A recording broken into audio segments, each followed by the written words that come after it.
Hey guys, Dwayne here. I want to talk a little bit about the subtle ways that our exes can play games specifically with our children. Sometimes whenever this stuff comes up, it's super subtle, right? And it makes it really tough to actually see and detect what's going on. It makes it really complicated because you're stuck in the middle trying to navigate the situation and mitigate the damage that's being done and trying to do the best we can for our kids. So the first thing before I really dive into this, I want to do a clarification because in an earlier video this week, I had made a comment about my youngest going to urgent care and stuff. And the information that came in did have her name on it, but actually it was for somebody else. It was actually for me. So when I got the kids and asked about if anyone went on to the doctor, the answer was no. And I had to backtrack on that. So when this started happening with me before, when I implemented my hybrid no contact, I vowed to not go asking her for questions because all it did in my mind was it enable her and provide her additional supply.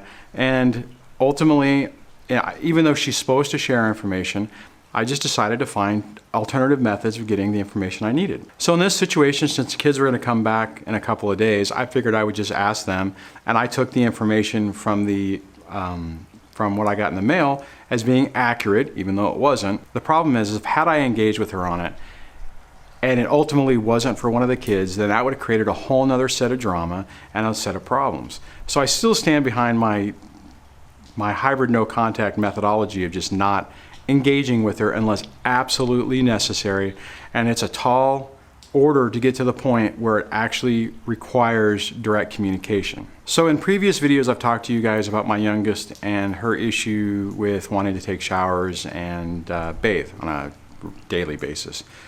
So yesterday was the transition day, got the kids back after a really long Christmas break. So I think it was either a 26 or a 28 day period.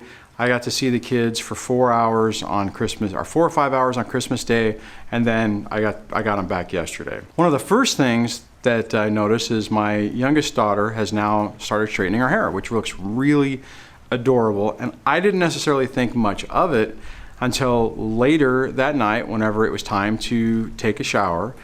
And now it turns into, well, you know, I straighten my hair. I don't want my hair to get messed up. I don't want to take a shower. So it's one of those things where after talking about this, so now it's one of those things where, you know, daddy doesn't know how to straighten hair. You know, you're going to mess my hair up.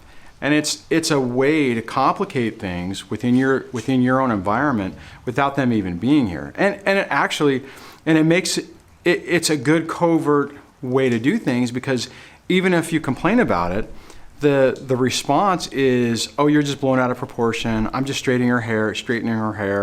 You know, I mean, they're going to blow it off that it's no big deal. And it's not like you can talk with them, right? You can't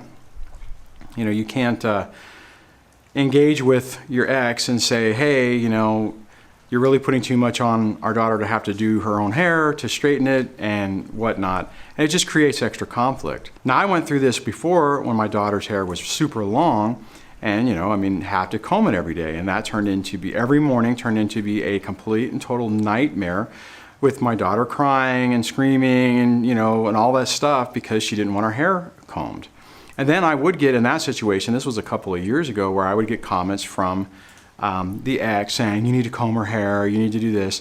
And I hadn't really thought about it until this conversation yesterday, that those are subtle little ways to plant bombs in your environment. So what do you do about it, right? I mean, and my philosophy has always been on this, that I just figure out how to do it, right? So when the hair thing first happened, it was, okay, well, we get up earlier and we comb hair, and we got different tangle-free stuff and whatever, you know, to try to help. And some of it helped and some of it didn't. A big part of it helped was her actually taking a shower the night before, washing her hair correctly and using conditioner, but that's, you know, neither here nor there. So in this situation, depending on how it plays out, I'm going to be left with having to figure out how to straighten her hair, if that's what she wants to do, and getting up and doing it. And part of the thing is that we just have to work around the stuff that the ex does. You know, I mean, it's really frustrating, and it's really frustrating that these other people have an opportunity to basically insert themselves covertly into your environment and then make you have to deal with the outcome and the fallout of it and just try to pick the pieces up. And bottom line, guys, the key is just doing everything you can to negate whatever your ex is trying to do. You know, I mean, getting mad about it, getting frustrated with the kids about it serves no purpose, right? You know, I mean, it falls along this topic, although in my opinion a little more covert, falls along the same lines of a discussion we had a few days ago about feeding, right? Feeding your kids, where the kids come home to you at around dinner time and they're not fed, so you have to do it.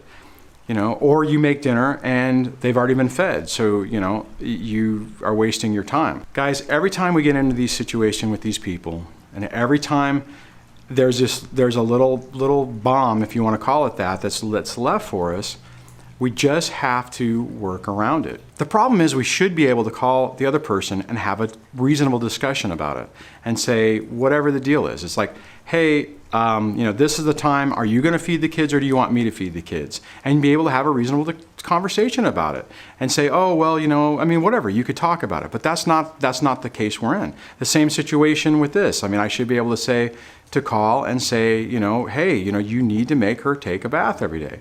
Hey, can we not, make it so complicated to where it takes forever in the morning to get an 11-year-old ready for school? But the problem is, guys, we can't do that, right?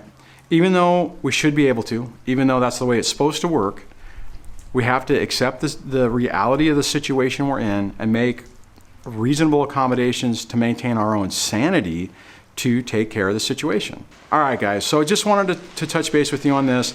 It was a little bizarre, the little subtle things that were happening, and wanted to give you my experience and how I'm approaching it now, with the hope that you're going to be able to do the same thing or take some cues from that and make some positive changes in your own life. So on that, I will talk to you guys on the next video. So take care. Bye.